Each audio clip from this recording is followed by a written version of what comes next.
It was a brisk autumn evening when Emily decided to take her usual shortcut through the woods. The path, though dimly lit by the moon's silvery glow, had always been a reliable route back to her small suburban home. Tonight, however, it felt different. The air was heavier, and the familiar rustle of leaves sounded almost like whispers. Emily tightened her jacket around her and quickened her pace. She couldn't shake the feeling that someone or something was watching her. The shadows between the trees seemed to shift, and her every footstep felt amplified, echoing unnaturally in the otherwise silent forest. About halfway through the trail, she heard it, a faint cry, almost like a child's whimper. She froze, her heart pounding in her chest. Straining her ears, she heard it again, louder this time.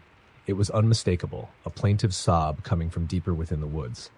"Hello?" Emily called out, her voice trembling. "Is someone there?" No answer, just the crying, now interspersed with a soft, hiccuping sound. Against her better judgment, Emily veered off the path, her phone's flashlight slicing through the dense underbrush. The cries grew louder as she pushed further in, her every step crunching over brittle leaves and snapping twigs. She wanted to turn back, but the sound was so human, so desperate, that she couldn't ignore it. Finally, she reached a small clearing. Her flashlight caught something on the ground, a child's shoe, small and muddy, lying next to a torn piece of fabric. Emily's stomach churned. She scanned the area, her heart thundering. Then she saw it, a figure hunched over near the base of a tree. "Hey!" she shouted, her voice firm despite her terror. The figure didn't move. She approached cautiously, keeping her light trained on it. As she drew closer, she realized it was a child. A little girl, no older than 7, her hair matted and her dress filthy.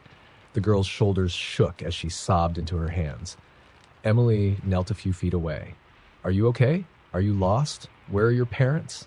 The girl didn't answer. Slowly, Emily reached out to touch her shoulder. The moment her hand made contact, the girl's sobs stopped abruptly.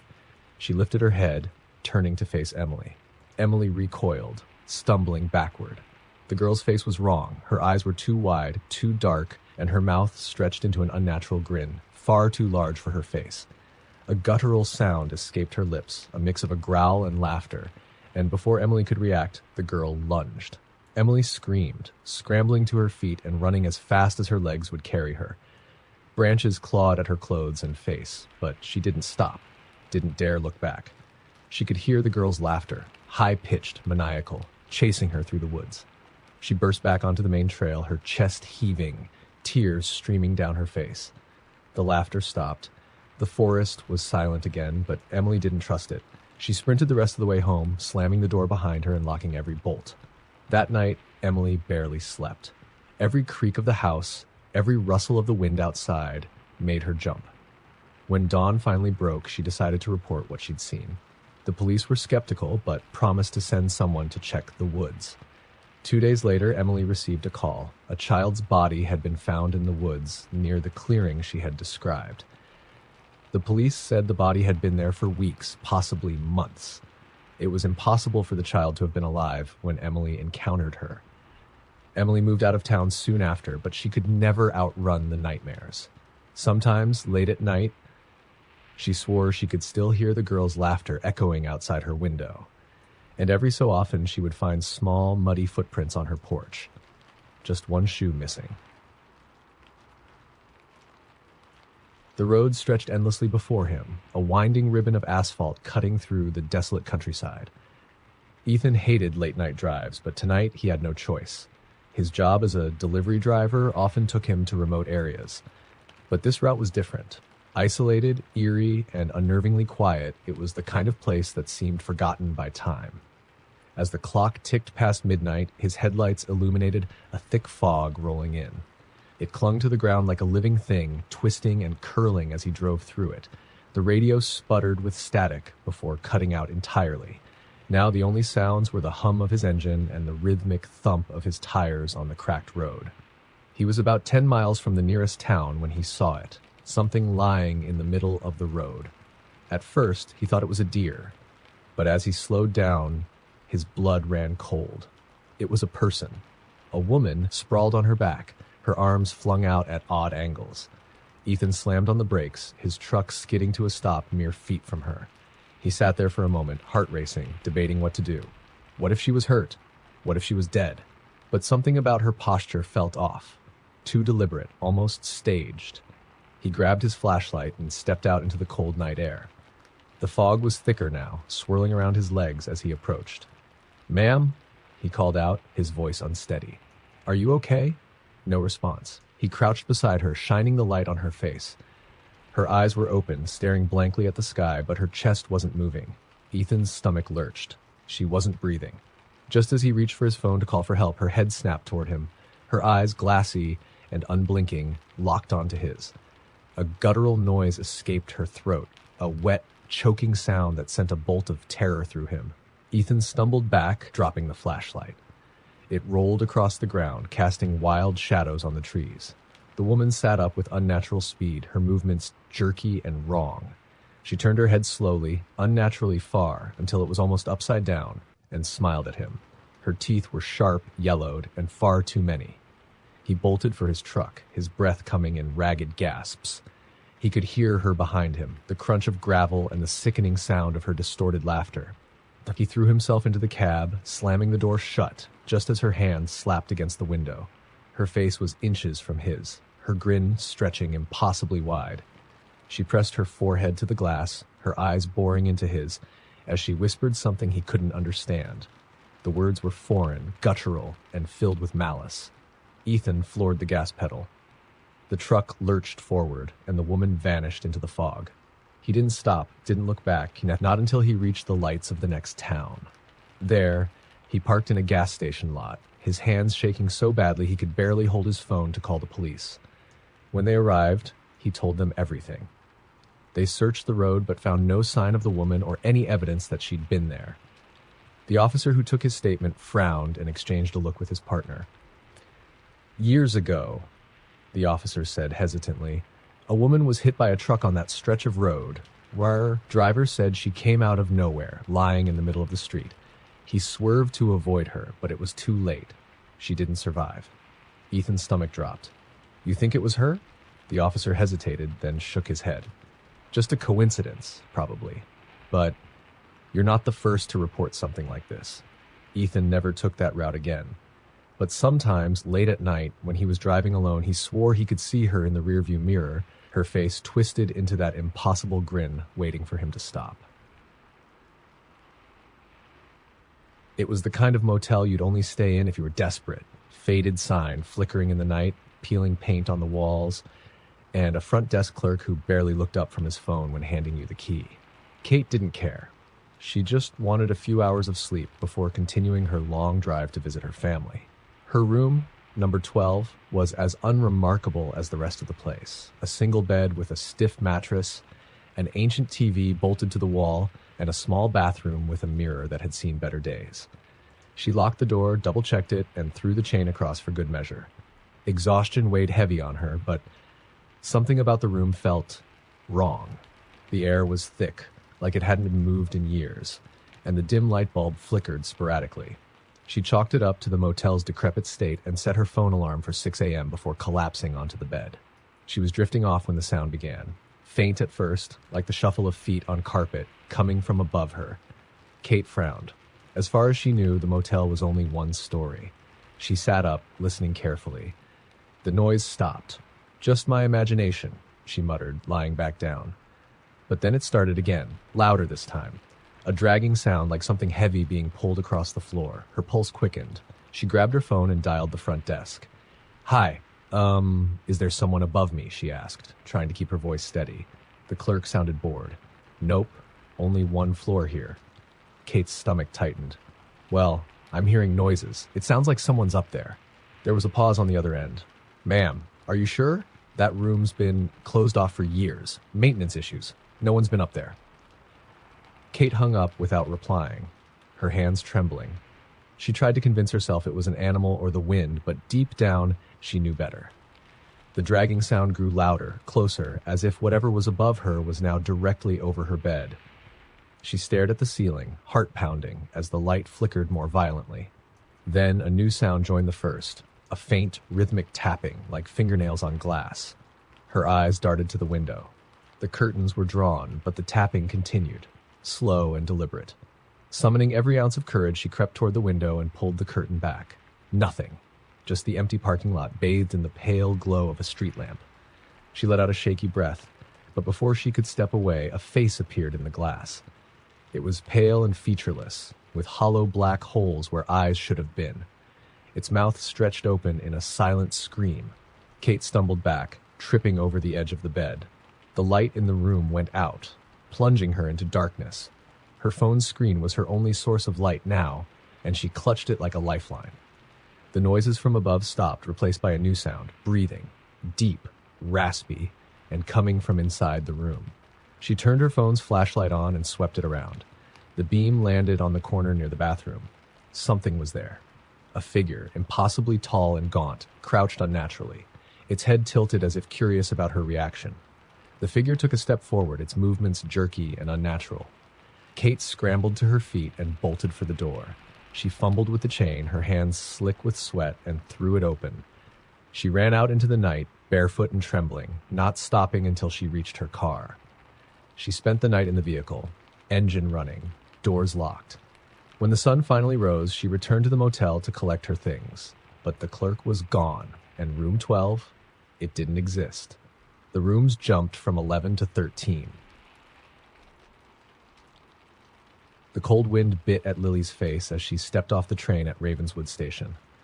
It was late, nearing midnight, and the platform was deserted.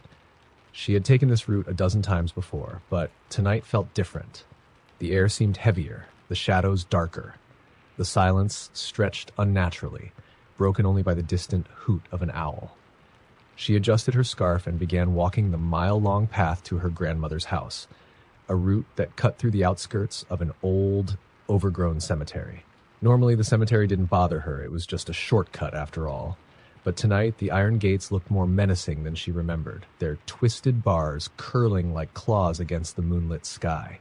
Halfway through, she heard it, a faint crunch of footsteps behind her. She stopped, her breath fogging in the air, and turned. Nothing, just rows of crooked headstones shrouded in mist. "Hello," she called out, her voice trembling. No answer. She shook her head, forcing a laugh. "Stop being ridiculous," she muttered and quickened her pace. But the footsteps returned, louder this time, matching her stride. Her heart thudded in her chest as she broke into a run, her boots slipping on the damp path. She didn't dare look back. Ahead, a figure stepped out from the shadows, blocking her path.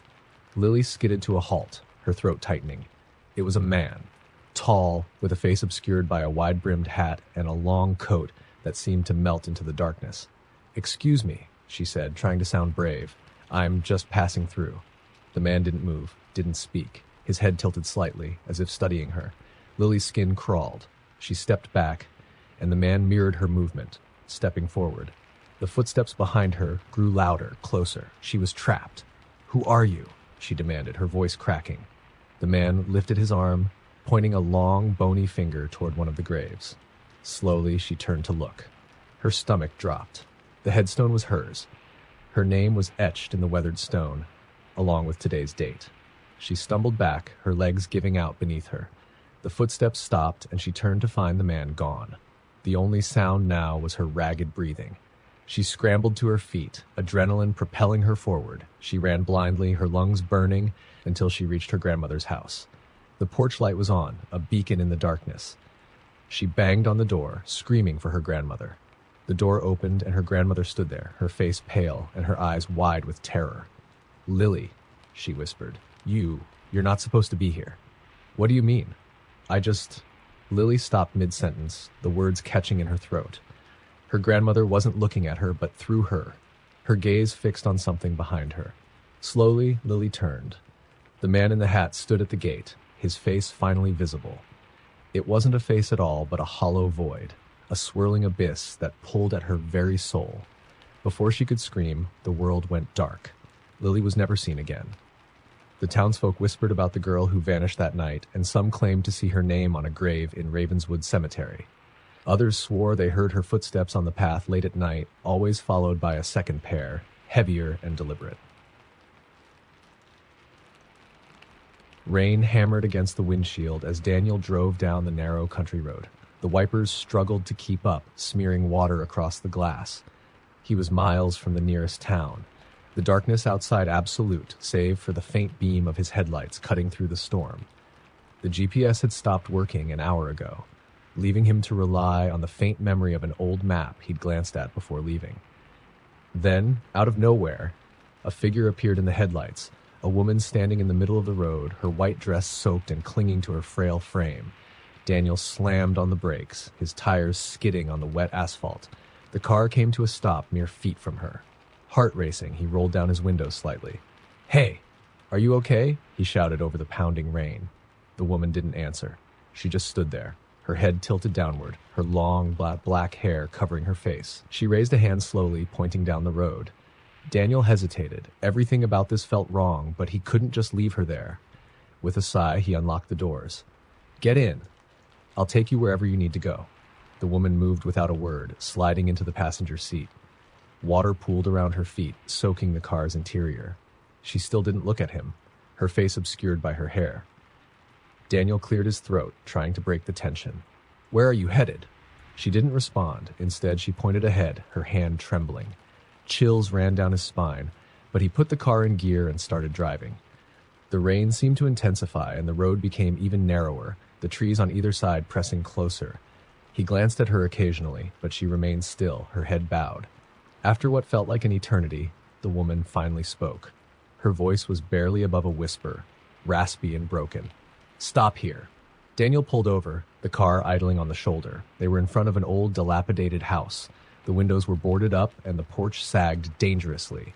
It looked abandoned. "Are you sure this is the place?" he asked, his voice uneasy. The woman nodded and opened the door. As she stepped out, she turned to him for the first time.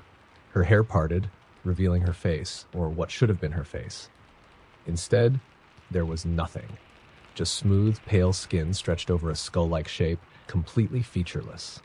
Daniel screamed and floored the gas pedal, the car fishtailing as he sped away.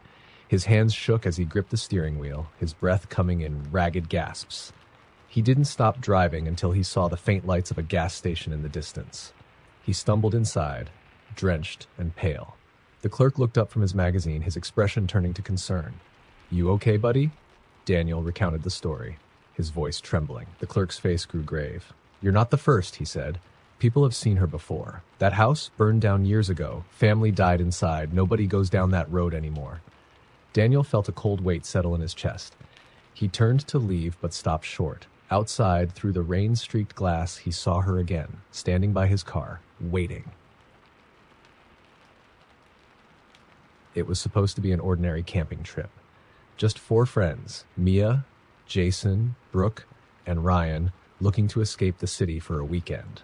They'd heard about Black Hollow Forest, a dense, remote stretch of wilderness that promised both tranquility and adventure. The locals warned them to stay away, muttering something about the singing woods, but the group laughed it off. By the time they arrived and set up their tents, the sun was already dipping below the horizon. The forest grew unnervingly quiet as night fell, the usual sounds of crickets and rustling leaves eerily absent. As they sat around the fire swapping stories, a faint melody drifted through the air. It was soft at first, almost like a lullaby, but as they listened, it grew louder, carrying with it a haunting quality. The voice was high and sweet, yet unearthly, as if it didn't belong to anything human. "Who's singing?" Mia whispered, clutching her flashlight. Ryan shook his head. "Probably some other campers messing with us." "Out here?" Jason scoffed. "We're miles from the nearest trail." The melody grew closer, wrapping around them like a cold wind. Brooke shivered and stood. "I'll check it out. It's probably nothing." "Are you insane?" Mia grabbed her arm. "We stick together." But Brooke was already walking toward the sound, her flashlight beam bouncing through the trees. The others hesitated, then reluctantly followed. The singing led them deeper into the forest, the path narrowing until it was barely more than a trail. The trees loomed overhead, their gnarled branches forming grotesque shapes in the dim light. The melody became hypnotic, pulling them forward despite their growing unease. They stumbled into a clearing, and the singing abruptly stopped. At the center of the clearing was a massive oak tree, its bark blackened as though it had been struck by lightning.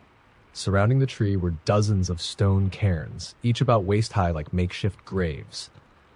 "This doesn't feel right," Jason muttered, his voice barely above a whisper. Mia was the first to notice. "Where's Brooke?" They spun around, their flashlights slicing through the darkness, but Brooke was gone. Panic set in as they called her name, their voices echoing uselessly through the trees. Then from somewhere in the distance, they heard her scream. They bolted toward the sound, their feet pounding against the earth. The scream came again, sharper this time, cutting through the night like a blade. They found her near a creek, standing stock still with her back to them. Her flashlight lay on the ground, its beam pointing into the rushing water. "Brooke?" Ryan approached cautiously. She turned slowly, her face pale and her eyes wide with terror. Her lips moved, but no sound came out. Then she collapsed. Jason and Ryan carried her back to camp while Mia tried to wake her. Brooke's eyes fluttered open, but she didn't seem to recognize them. She whispered one word over and over, "Run." "What happened?" Mia pressed, shaking her gently. "What did you see?" But Brooke only screamed, a raw, animalistic sound that made their blood run cold. The singing started again, louder this time, echoing from all directions. The fire flickered violently, casting eerie shadows that danced like living things. Jason grabbed his pack. "We're leaving, now." They scrambled to gather their things, Brooke mumbling incoherently as they dragged her along, but the path they'd taken earlier seemed to twist and change. No matter which direction they went, they always ended up back at the clearing with the blackened tree. The cairns had changed. Some were now toppled over, revealing what lay beneath. Bones. Human bones, yellowed with age, scattered across the ground. Mia backed away, her breath hitching. "This isn't possible." The melody rose into a crescendo, and the air grew icy. Figures emerged from the darkness, pale and emaciated, their hollow eyes fixed on the group. They moved silently, their mouths opening and closing as if singing, though no sound came from them. Brooke let out a guttural cry and bolted into the woods. Ryan chased after her, yelling her name, but the others stayed frozen in terror as the figures closed in. One reached for Mia, its skeletal hand brushing her arm. It felt like fire and ice all at once, and she screamed. Jason yanked her back, and they ran blindly, crashing through branches and tripping over roots. The singing faded behind them, but the forest didn't let up. It felt alive, twisting and reshaping itself, trapping them in an endless maze. By dawn, only Mia stumbled out of Black Hollow, lights me, her clothes torn and her face streaked with dirt and tears. She was found wandering along the highway, whispering fragments of a song no one could understand. The other three were never found. Locals claimed the forest had taken them, as it had so many before, feeding them to the tree at the heart of the singing woods. And on quiet nights, when the wind was still, you could hear their voices joining the haunting melody that lured the lost and unwary into the darkness. The storm raged outside as Emma sat alone in her grandmother's sprawling, decaying house. She had come to sort through her grandmother's belongings after her passing, a task she thought would be sentimental and peaceful. But as the hours stretched into the night, the house seemed to come alive with unsettling noises. The groan of wood, faint whispers carried on the draft, and the occasional thud from upstairs. The house was ancient, its walls lined with family portraits whose painted eyes seemed to follow her as she moved. She'd never liked those portraits, but her grandmother had insisted they stay in their original places, claiming they were keepers of the family's stories. Emma had always thought that was a polite way of saying her grandmother was too attached to them. Around midnight, as the rain pounded harder against the windows, Emma decided to call it a night. She turned off the downstairs lights, grabbed a flashlight, and started up the staircase. Halfway up, she froze. A creaking noise came from the top of the stairs, rhythmic and deliberate, like someone pacing back and forth. She shone the flashlight upward, the beam slicing through the darkness. "Hello?" she called out, her voice shaky. The noise stopped. The silence that followed was suffocating. She swallowed hard and continued her ascent, forcing herself to believe it was just the old house settling. When she reached the landing, the air felt colder and the faint scent of lavender lingered, her grandmother's favorite perfume. She hadn't smelled it since the funeral. Shaking off the unease, Emma walked to the guest room where she'd left her things. The door was ajar, though she was certain she'd closed it. Inside, the room was exactly as she'd left it, except for one detail. The family portrait that hung on the wall was now on the bed, face up. The flashlight trembled in her hand as she approached it. The painting depicted her grandmother as a young woman, flanked by her stern-looking parents. The figures were vivid, almost lifelike, but what struck Emma was the absence of one figure. Her grandmother was missing from the portrait. Emma's breath hitched. She grabbed the painting, flipped it over, and inspected the back. The canvas was intact, no sign of tampering. A chill ran down her spine as she placed the portrait back on the bed. Suddenly, she heard a faint tapping sound. It was coming from the hallway. She swung the flashlight toward the door, but the beam illuminated nothing but the empty corridor. The tapping grew louder, sharper, as if it were right outside the door. "Who's there?" she demanded, her voice cracking. The tapping stopped. For a moment, all she could hear was the storm outside. Then slowly the doorknob began to turn. Emma froze, her heart hammering in her chest. The door creaked open, revealing the dark hallway. Standing there was her grandmother, or at least something that looked like her. The figure was hunched, its movements unnatural, its face twisted into a grotesque smile that stretched too far. Its hollow eyes gleamed in the flashlight's beam. "Emma," the figure crooned, its voice a distorted echo of her grandmother's. "You shouldn't be here." Emma stumbled back, dropping the flashlight. Darkness engulfed the room, and the figure's silhouette moved closer, its joints cracking with each step. "Leave, while you still can," it whispered, the voice now layered with others, men, women, and children, all speaking in unison. Emma scrambled for the flashlight, her fingers trembling as she clicked it back on. The beam revealed an empty room. The door was shut, and the portrait was back on the wall, her grandmother once again in the image, her painted smile eerily identical to the one the figure had worn. Emma didn't sleep that night. She packed her belongings, left the house at dawn, and never returned. When she told her parents about the incident, they looked at her with pity, claiming the stress of her grandmother's death must have caused her imagination to run wild. But Emma knew the truth, and every so often, in the quiet moments before sleep, she swore she could hear faint tapping at her bedroom door. The town of Red Hollow had a legend, the Shadow Man.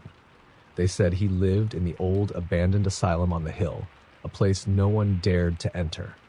Locals claimed that if you stood outside the gates at midnight and called his name 3 times, you'd summon him, and once you saw him, he'd never stop following you. It was the perfect kind of challenge for thrill-seeking teenagers. And tonight, Mia, Lucas, and Jenna decided they'd test the legend. The 3 friends arrived at the asylum just before midnight, the full moon casting eerie shadows across the crumbling stone walls. The iron gates were rusted, barely holding together, and a faded sign hung crookedly. "St. Bartholomew's Home for the Mentally Unwell." "This is so stupid," Jenna muttered, clutching her jacket tighter. "Why do we even believe this stuff?" "Because it's fun," Lucas grinned, holding up his phone to record. "Come on, Jenna, where's your sense of adventure?" Mia ignored them both and stepped up to the gates. "Are we doing this or not?" she asked, her voice steady despite the icy chill in the air. Lucas positioned the camera, and the 3 of them stood side by side. Mia took a deep breath and began, "Shadow Man, Shadow Man, Shadow Man." They waited. The silence stretched, broken only by the wind rustling the overgrown weeds. Nothing happened. Jenna let out a nervous laugh. "See? Just a dumb." The gate creaked. All 3 of them froze as the sound echoed into the night. Slowly, the gate swung open, revealing the asylum's darkened entrance. "That's probably the wind," Lucas said, though his voice wavered. "Let's go," Mia said, already stepping inside. Jenna grabbed her arm. "Are you crazy? We don't need to." "We came all this way," Mia interrupted. "I want to see if it's real." Reluctantly, Jenna followed, and Lucas brought up the rear, his phone's flashlight guiding the way. The inside of the asylum was worse than the outside, peeling wallpaper, shattered glass, and graffiti scrawled across the walls. The air was thick with mildew and something else, something metallic, like blood. They wandered the dark corridors, their footsteps echoing ominously. "This place is huge," Lucas muttered, his light catching a broken wheelchair in the corner. "No wonder people think it's haunted." As they turned a corner, they heard it. A low, raspy breathing. Jenna froze, her eyes wide. "Did you hear that?" "Probably a raccoon," Lucas whispered, though he didn't sound convinced. Mia shone her flashlight down the hall. At the far end, a shadow shifted, taller and darker than any person should be. It didn't move like a human. It glided, its edges flickering like smoke. "Is that—" Lucas whispered, his voice barely audible. The shadow turned, though it had no face. 2 pinpricks of red light glowed where its eyes should be. It began moving toward them. "Run!" Mia screamed, grabbing Jenna's arm and dragging her back the way they came. Lucas bolted ahead, his camera forgotten as panic overtook him. The corridors twisted, each turn leading to another dead end. The building seemed alive, rearranging itself to trap them. The sound of the shadows' pursuit grew louder, a relentless scrape like nails on metal. They burst into a room, slamming the door behind them. The 3 huddled together, their breaths ragged. "What the hell was that?" Jenna hissed, tears streaming down her face. "I don't know," Mia whispered, her flashlight trembling in her hand. A thud echoed through the room, then another. The door began to creak inward, the hinges groaning as if something immense was pressing against it. Lucas spotted a small vent near the floor. "There," he pointed. "We can crawl through." One by one, they squeezed into the vent, the narrow metal tunnel cold against their skin. The sound of the door splintering behind them pushed them forward. Jenna was the last to crawl out, collapsing onto the grass outside. They had made it out. They didn't stop running until they reached their car. As they sped away, Mia glanced in the rearview mirror, her heart pounding. For a moment, she thought she saw a shadow standing at the gates, its glowing eyes fixed on them, but it was gone in a blink. They didn't speak of that night again. But weeks later, Mia woke to a faint sound, raspy breathing, coming from the corner of her room. She turned on the light, her heart racing. Nothing was there. The next night, Lucas texted her, frantic. "Do you feel like someone's watching you?" Jenna stopped answering her phone altogether. Her parents found her one morning curled up in her closet, muttering the same thing over and over. "He's here, he's here." Mia knew the legend had been true. Once you saw the Shadow Man, you could never escape him. And now, as she lay in bed, the shadows on her walls began to move. The old motel on Highway 17 had been abandoned for years. Everyone in the nearby town of Grayson knew the stories, murders, disappearances, and strange lights in the windows, even though there was no electricity. They called it the Widow's Inn, because of the tale of a woman who supposedly killed her husband there in the 1940s. Nobody dared go near it, especially at night. But for Ava, Mark, and Liam, the allure of the unknown was too strong to resist.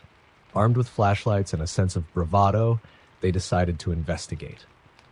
Ava was recording the whole thing for her paranormal channel, eager to capture proof of the supernatural.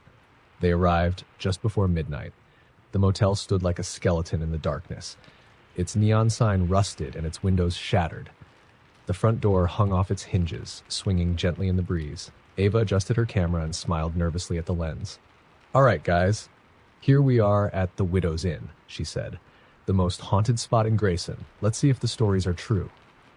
"Or if they're just stories," Mark said with a smirk, stepping into the lobby. The air inside was musty and stale. The floor creaked beneath their feet, and graffiti covered the walls. A tattered reception desk stood at the back, with a bell that seemed oddly shiny compared to everything else. "Don't," Ava said as Liam reached for the bell. "What? It's just a bell." Liam rang it, the sharp ding echoing unnaturally loud in the empty space. For a moment, nothing happened. Then, from somewhere deep within the motel, a soft shuffling sound began. It grew louder, as if something was moving toward them. "Did you hear that?" Ava whispered, her camera trembling in her hands. Mark laughed nervously. "Probably just a raccoon. Let's check it out." They moved down the hallway, their flashlights casting long, flickering beams. The shuffling sound stopped abruptly, replaced by faint whispers. It was impossible to make out the words, but the tone was urgent, angry. The first room they entered was empty, except for a broken bed frame and a shattered mirror. But when Ava panned her camera around, she froze. "There's someone in the mirror," she whispered. The others turned to look. The mirror's cracked surface reflected them, but behind their images stood a figure. A woman in a black dress, her face obscured by a veil. "What the?" Mark started, but before he could finish, the mirror shattered completely, the pieces scattering across the floor. "That's it. We're leaving," Liam said, backing toward the door. But the whispers grew louder, filling the room. The shards of mirror on the floor began to move, sliding across the wood as though dragged by invisible hands. They formed words. "Get out!" They didn't need to be told twice. They ran back into the hallway, had breeze, but the layout seemed different now. The corridor stretched impossibly long, with doors lining the walls that hadn't been there before. Ava gasped as she saw one door at the end creak open, revealing darkness beyond. "We have to go that way," she said, though her voice was trembling. "No way," Liam said. "We're going back the way we came." But when they turned, the lobby was gone. The hallway stretched endlessly in both directions. Okay, we'll go to the open door," Mark said, his face pale. They approached cautiously. As they stepped inside, the door slammed shut behind them and their flashlights flickered before going out. They were plunged into complete darkness. "Turn them back on," Ava cried, but no amount of clicking the buttons worked. The room grew colder and the whispers returned, now all around them. A faint light flickered in the corner. Ava raised her camera, the night vision casting everything in a sickly green glow. The light came from an old television set, static buzzing faintly on the screen. "What is that?" Liam asked, his voice shaking. The static began to clear and an image formed. It was the three of them, standing in the room, but the scene on the screen was wrong. Behind them, the veiled woman stood, closer than ever. "She's behind us," Ava whispered.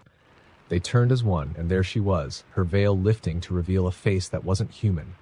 It was twisted, her mouth impossibly wide, her eyes black pits that seemed to pull the light out of the room. Mark screamed, and the woman lunged. The camera fell to the ground, capturing only shadows and the sound of shouts that quickly turned to silence. The next morning, the locals found Ava's car parked outside the Widow's Inn, but the three friends were never seen again. Weeks later, a new video was uploaded to Ava's paranormal channel. It was the footage she had recorded that night. The last frame showed the veiled woman staring directly into the camera, her black eyes unblinking, as a whisper played on a loop. "Come visit. We're waiting." Deep in the woods, there was a path known as the Endless Trail. Nobody knew its true origin, but everyone in the nearby town of Hollow Creek had heard the warnings. Once you stepped onto the trail, you'd never leave. Elena wasn't one to believe in ghost stories. She was a photographer, always looking for unusual spots to capture. The idea of the mysterious trail intrigued her, and when she found its entrance one cool autumn morning, she decided to follow it. The trail was oddly beautiful, lined with towering trees whose leaves glowed golden in the sunlight. It seemed ordinary enough at first, just a winding dirt path cutting through the forest. Elena snapped photos as she walked, enchanted by the scenery. After about an hour, though, something felt off. The light didn't change, even though the sun should have been moving higher in the sky. The golden leaves stayed the same shade, the air unnaturally still. And, despite walking for miles, the trail didn't end or even curve back towards civilization. Elena checked her phone for GPS, but the screen flickered and shut off. She frowned and stuffed it back into her bag, pressing on. She tried to reassure herself. It's just a trail. Trails always loop back. But then she saw it. A red scarf, snagged on a low branch. She stopped in her tracks. The scarf looked familiar. It was hers. She had worn it the day before, but thought she'd lost it somewhere in town. Her heart raced as she approached it. The fabric was damp with morning dew, as if it had just been left there. The wind stirred, carrying with it a faint sound, a whisper, so soft she couldn't make out the words. "Hello?" she called, spinning in place, but no one answered. She turned back to the trail and gasped. The path ahead was completely different. The golden trees had turned a sickly gray, their branches bare and claw-like. The air smelled of decay, and the trail stretched on endlessly into the gloom. Panic clawed at her chest as she retraced her steps, but after several minutes, she stumbled upon the red scarf again. It hung in the same spot, looking fresher than before. Elena tried another direction, cutting through the trees, but they grew thicker, their gnarled limbs scratching her arms and snagging her clothes. No matter how far she went, she always returned to the trail, always returned to the scarf. As night fell, the forest became pitch black, save for the faint glow of the golden leaves that returned without explanation. The whispers grew louder, now distinct voices calling her name. Shadows darted between the trees, too quick to catch, but always there, watching. She lit the flashlight on her camera, its weak beam barely penetrating the darkness. "Stop it!" she shouted, her voice cracking. "Who's there?"